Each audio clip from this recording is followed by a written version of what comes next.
요한복음 6장 26절부터 35절까지의 말씀을 저와 여러분이 한 절씩 교독합니다. 예수께서 대답하여 이르시되 내가 진실로 진실로 너에게 이르노니 너희가 나를 찾는 것은 표적을 본 까닭이 아니요 떡을 먹고 배부른 까닭이로다. 썩을 양식을 위하여 일하지 말고 영생하도록 있는 양식을 위하여 하라. 이 양식은 인자가 너희에게 주리니 인자는 아버지 하나님께서 인치신 자니라. 그들이 묻되 우리가 어떻게 하여야 하나님의 일을 하오리이까? 예수께서 대답하여 이르시되 하나님께서 보내신 이를 믿는 것이 하나님의 일이니라 하시니 그들이 묻되 그러면 우리가 보고 당신을 믿도록 행하시는 표적이 무엇이니까? 하시는 일이 무엇이니까? 기록된 바 하늘에서 그들에게 떡을 주어 먹게 하였다 함과 같이 우리 조상들은 광야에서 만나를 먹었나이다. 예수께서 이르시되 내가 진실로 진실로 너에게 이르노니 모세가 너에게 하늘로부터 떡을 준 것이 아니라 내 아버지께서 너에게 하늘로부터 참떡을 주시나니 하나님의 떡은 하늘에서 내려 세상에 생명을 주는 것이니라. 그들이 이르되 주여 이 떡을 항상 우리에게 주소서. 예수께서 이르시되 나는 생명의 떡이니 내게 오는 자는 결코 줄이지 아니할 터이요 나를 믿는 자는 영원히 목마르지 아니하리라. 아멘. 요한복음에서 6장이 제일 건너가기 어려운 산맥이라고도 할 수 있고 또 깊은 골짜기라고도 할 수 있습니다. 요한복음 6장은요 71절 끝까지 보면 71절로 되어 있는 긴 장입니다. 내용도 굉장히 많이 있는 아주 긴 장입니다. 여러분이 요한복음 6장을 읽으면 그냥 빨리 지나가고 싶은 마음도 생길 수 있는 그런 내용입니다. 왜냐하면 좀 까다롭고 어떤 거는 이해하기가 쉽지 않기 때문입니다. 저희도 지금 아직도 6장 못 벗어나고 있습니다. 아마 다음 주 화요일이나 수요일쯤 되어야 우리가 6장을 다 끝낼 수 있을 것 같은데 오늘 우리가 이제 보려는 이 이야기, 주님과 함께 유대인들이 나눈 이 대화가 사실은 그 다음에 주님께서 더 말씀해 주시는 깊이 있는 내용으로 나아가는 단계에 해당이 됩니다. 제가 처음 오병이어의 기적에 대해서 함께 나눴을 때에 오병이어가 우리에게 주는 첫 번째 표적의 의미는 예수님께서 긍휼 가운데 우리들의 필요를 보고 채워주시는 우리의 목자, 그리고 우리의 인도자, 또 우리를 불쌍히 여기는 분, 그래서 기꺼이 우리의 모든 것들에 대하여 아시고 채워주시고 그리고 남을 정도로 공급해 주시는 분이라는 것을 함께 나눴습니다. 그런데 오늘은 이제 그 만나와 같은 먹었던 떡이라는 것이 진짜 뭘 상징하고 있느냐에 대한 이야기가 오늘 본문에 나옵니다. 사람들이 예수님을 쫓아다녔습니다. 찾아다녔습니다. 왜냐하면 예수님 그 사람으로부터 아직은 메시아라는 것을 믿는 사람도 있고 믿지 않았으니까 그들의 표현에 의하면 진짜인지 가짜인지를 알고 싶었고 정말 이분을 따라가면 뭔가 먹을 것이 생긴다는 것을 그들이 알았기 때문에 예수님을 배를 타고 이쪽으로 갔다가 또 저쪽으로 갔다가 그들이 갈 수 있는 방향을 다 찾아다니면서 예수님이 어디 있는지를 쫓아다녔습니다. 그리고 나서 25절에 보니까 바다 건너편에서 만나서 랍비여 언제 여기 오셨나이까? 반갑다는 거죠. 너무 우리가 찾아다녔는데 반갑습니다. 그랬더니 예수님께서 대뜸 이렇게 말씀하셨습니다. 너희가 나를 찾는 까닭이 뭐냐? 정말 나를 믿고 따라가려고 따르는 것이냐? 아니면 오늘 주님 말씀하신 것처럼 떡을 먹고 배부른 까닭이냐? 주님은 아주 단도직입적으로 말씀하셨습니다. 너희들이 떡을 먹고 배부르니까 나를 따른다 라고 말씀하셨습니다. 이것이 요즘에도 우리가 일반적으로 갖는 신앙인 그리스도인들의 첫 번째 일반적인 모습입니다. 주님께서 나에게 뭔가를 주셔야, 내가 뭔가 도움이 돼야, 내가 뭔가 얻어야 주님을 따르는 신앙의 모습에 대해서 오늘 첫 번째 우리들의 현실을 말씀해 주셨습니다. 이게 나쁘다는 건 아닙니다. 이것이 본질이 아니라는 것을 말씀하시는 내용입니다. 여러분 그렇잖아요. 만일 제가 어떤 중요한 얘기를 하고 있는데 가장 중요한 본질은 하나도 듣지 않고 지엽적인 것들만 기억하고 있으면 아니 속이 답답할 거예요. 여러분도 그렇잖아요. 누군가에게 속에 있는 얘기를 잘 이렇게 찬찬히 전하는데 말뜻을 못 알아들으면 답답할 거예요. 주님도 얼마나 답답하셨을까요? 그들에게 이 떡이라는 것을 공급해 주었을 때 떡을 보는 것이 아니라 주님을 봐야 되잖아요. 표적이라는 게 뭡니까? 표적을 보는 게 아니라 표적을 가리키고 있는 그 주인공, 그 표적이 겨냥하고 있는 핵심되는 본질을 봐야 되는데 이들은 본질은 안 보고 떡을 보고 자기에게 뭔가가 다가올지를 보고 야 좋겠다, 나에게 이익이 되겠다, 우리가 배고픔을 면할 수 있겠다, 성공할 수 있겠다, 자식이 잘 되겠다, 이렇게 되면 건강해지겠다, 이렇게 되면 출소할 수 있겠다 라고 하는 우리들의 기대나 바람이 오늘 이들과 뭐가 다르겠습니까? 이게 출발은 될 수 있지만 그러나 거기에서 머물면 신앙은 참 유치합니다. 아주 어린아이같이 유치해집니다. 늘 달라 나만을 알고 내 먹을 것만 챙기고 내 것을 만 가지고 있는 그러한 유치한 어린아이, 좋은 의미의 어린아이가 아니라 유치한 어린아이 같은 모습일 것입니다. 그래서 주님께서 그래서 그것을 바꿔주시기 위해서 이 말씀을 하셨습니다. 썩을 양식을 위하여 일하지 말고 영생하도록 있는 양식을 위하여 하라. 이 양식은 인자가 너에게 주리니 인자는 아버지 하나님께서 인치신 자니라. 그러면 이 말씀을 들으면서 이렇게 질문을 했어야 됐습니다. 아버지 하나님께서 인치신 자로서 이 땅에 오셨다면 우리가 어떻게 해야 됩니까? 이렇게 물었어야 되는데 여기 28절에 보면 그들이 묻되 우리가 어떻게 하여 하나님의 일을 하오리까? 이들의 초점은 어디에 있냐면 뭔가를 해야만, 어떻게 하나님의 일을 해야만 우리가 됩니까? 라고 하는데 초점이 있습니다. 두 번째 우리 신앙인이 가지고 있는 문제점이 있다면 그것은 바로 우리가 자꾸 뭘 해야 하는지, 내가 뭘 해야만 하나님이 만족하시는지. 그들도 그 생각을 벗어나지 못하고 있었습니다. 유대인들의 생각의 가장 핵심은 내가 어떻게 하여야 유롭게 살고, 내가 어떻게 하여야 하나님을 만족시킬 수 있고, 내가 어떻게 제사를 드려야 하나님이 흡족하시고, 내가 어떻게 하여야 하나님이 인정해 주시는가라는 데 많은 초점을 가지고 있었습니다. 바리새인이 그랬고 바리새인의 가르침을 받은 유대인들이 그랬습니다. 근데 예수님은 그것을 또 고쳐주셨습니다. 뭐라고 고쳐주셨느냐?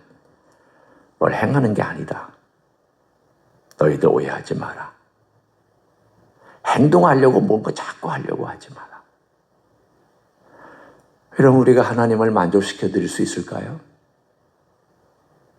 없습니다. 여러분 행동으로 하나님을 흡족하게 만들어 드릴 수 있을까요? 없습니다. 다 부족합니다. 모자랍니다. 행동으로는 안 됩니다. 오해하지 마세요. 우리 행동으로 하나님을 흡족하게 만들어 드릴 수 없습니다. 뭐가 본질이 빠져 있게 됐을 때 이 모든 것들이 쓸데없을까? 가장 중요한 본질, 그 본질을 주님께서는 말씀해 주고 계십니다.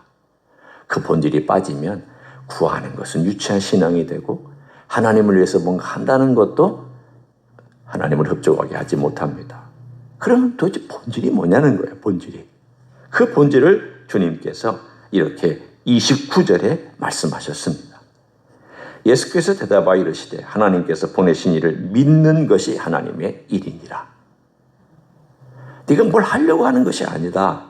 이것은 뭘 의미하냐면 하나님께서 너희에게 주시고자 하는 그 선물을 그냥 감사합니다 라고 받는 것이 하나님의 일이다. 여러분, 본질은 하나님의 은혜가 항상 먼저입니다. 은혜도 내가 얻어내는 것이 아닙니다.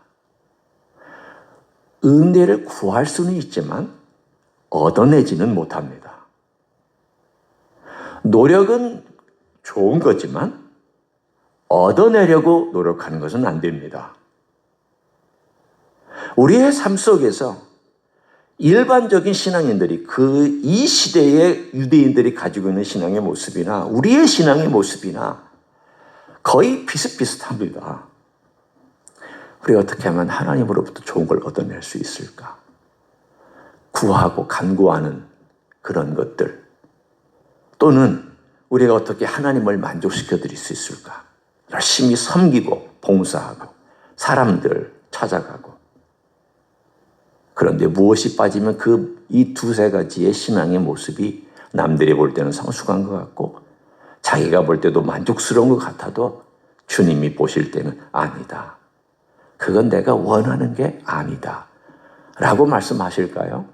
그것은 바로 예수 그리스도 그분이 우리의 중심에 빠져 있으면 사실 다른 건 아무것도 아닙니다. 자, 그러면 이렇게 말씀하실 거예요. 아니, 우리가 하나님이 보내신 그분, 오늘 그분이 스스로 뭐라고 말씀하셨냐면 나는 생명의 떡이다. 이 35절에 우리가 읽은 마지막 절에 나는 생명의 떡이다. 이제 요한복음에 보면 7가지의 나는 생명의 떡이다, 나는 선한 목자다라고 하는 나는 무엇이다라고 하는 야훼 하나님이신 예수님께서 우리가 어제 본 것처럼 19절에 내니 두려워하지, 20절에 내니 두려워하지 말라라고 했을 때에 내니라는 말이 I am 이라는 말이었는데 오늘 여기에 쓰고 있는 이 말도 나는 무엇이다도 I am 이라는 단어를 쓰고 있습니다. 바꿔 얘기하면 야훼이신 하나님이 생명의 떡이다. 그런데 그분이 누구냐? 이 땅에 내려오신 바로 예수 그리스도다. 그러면 이런 이제 우리가 결론을 내릴 수가 있습니다. 하나님께서 이 땅에 생명을 주시려고 생명의 떡으로 예수님 보내셨습니다. 그러면 우리가 이 땅에서 매일매일 떡을 먹듯이 이 생명의 떡을 먹어야 우리 영혼이 살죠. 우리가 예수님을 처음 믿기 시작했을 때 그 생명을 받아들인 것이죠. 그러면 끝이냐? 아닙니다.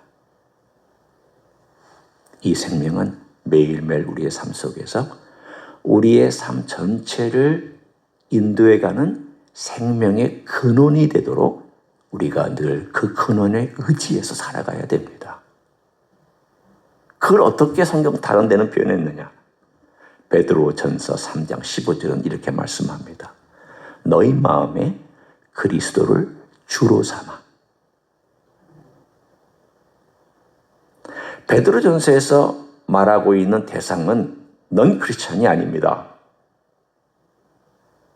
안 믿는 사람에게 예수 그리스도를 주로 삼아 거룩하게 하고라고 말하고 있는 것이 아니라 믿는 사람들에게 주는 메시지입니다. 아니, 예수님 우리 안에 주님이잖아요. 그런데 생뚱맞게 베드로가 말하기를 너희의 마음에 그리스도를 주로 삼아. 이게 무슨 생뚱맞은 엉뚱한 표현입니까? 라고 얘기할 수 있겠지만 현실이 그렇습니다. 많은 사람들이 그리스도를, 예수님을 주로 삼지 않는다는 거예요. 마음의 주로 삼지 않는다는 거예요. 필요할 때만 찾는, 배고플 때 찾는 분, 내가 원할 때 찾는 분, 그리고 내가 섬기고 싶을 때는 섬기지만 섬기고 싶지 않을 때는 안 섬기는 대상. 그럼 그분이 주인인가요? 주인일 때도 있지만 아닐 때도 있고, 어떨 때는 마치 내 하인처럼 대우하고.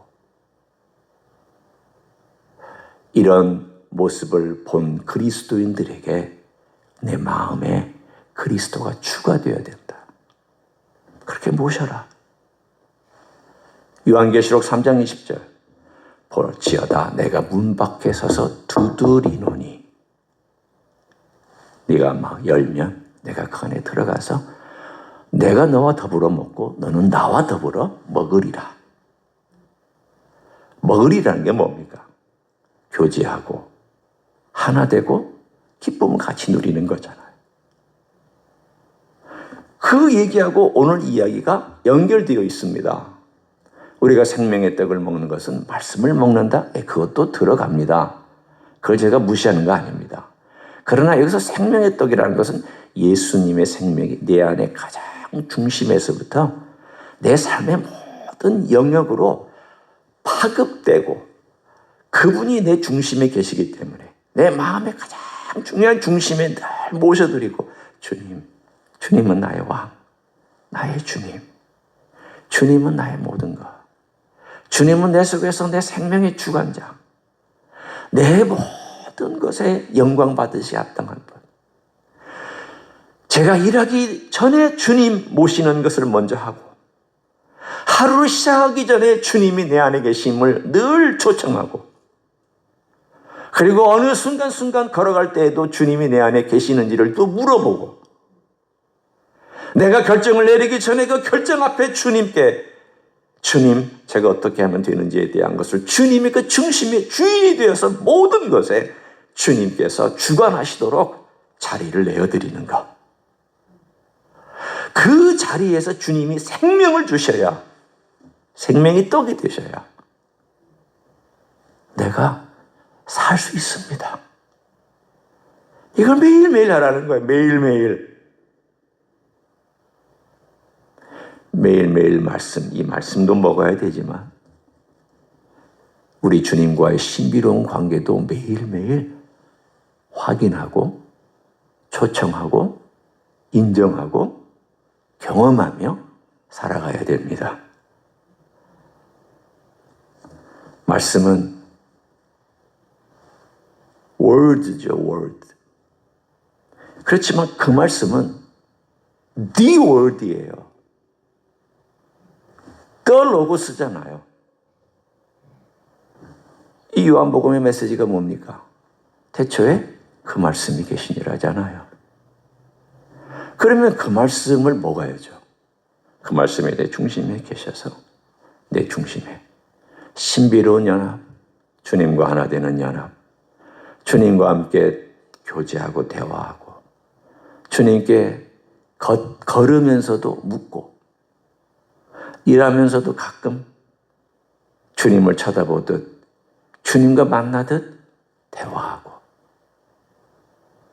그리고 때로는 조용히 주님께서 나에게 말씀하시는 것 같을 때는 들으려고 하고